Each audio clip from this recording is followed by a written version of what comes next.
Thank you, Mr. Speaker. Kingi Tāwhia Pōtātou Te Wherewhero left us the immortal words, ki te kahore he whakakitenga ka ngā te. Without foresight or vision, the people will be lost.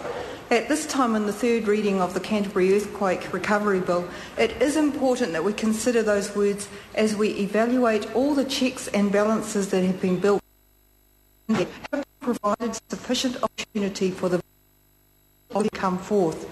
Throughout all of the powers created under the bill to ensure a focused, timely and coordinated recovery effort, is there also flexibility and, importantly, willingness to allow for the natural foresight of all our people to shine through. Have we listened? Are we prepared to listen and learn?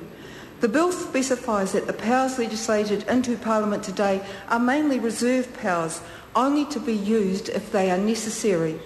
It also stipulates that checks will be in place to guard against the inappropriate use of the powers given to the Minister and to Sarah.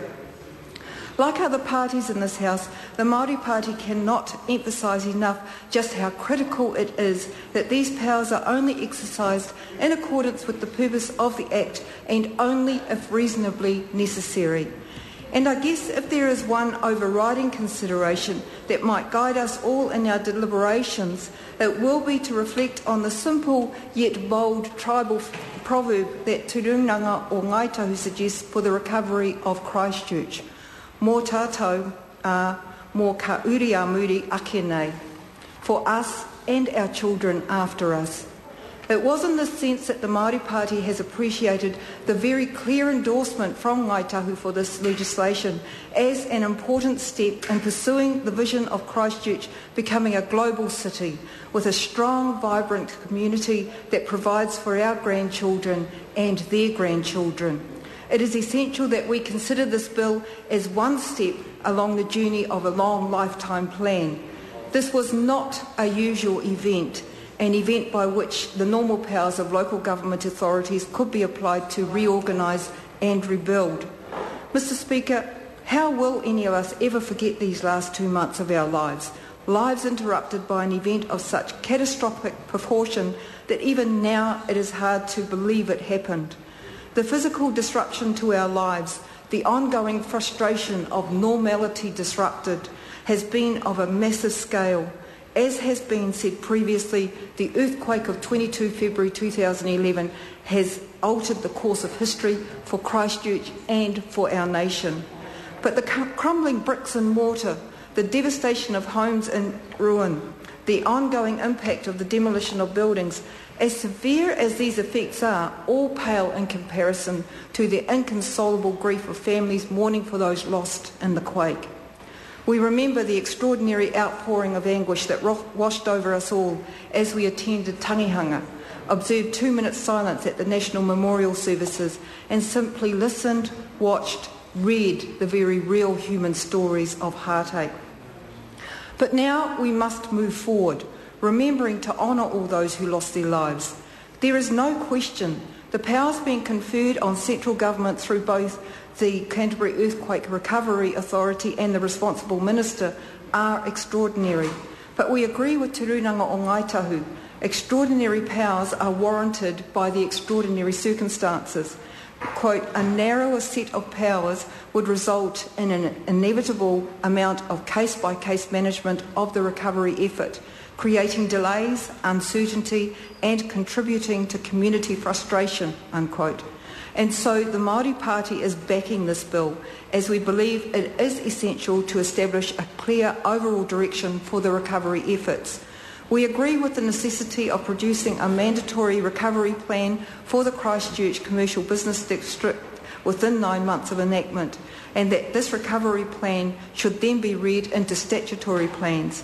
And I have been impressed by the work of the disability sector and the advocacy and leadership of the Minister of Disability Issues, Tariana Turia, in recommending that the Christchurch recovery effort presents a unique opportunity to ensure that Christchurch is a truly accessible city for disabled and older people.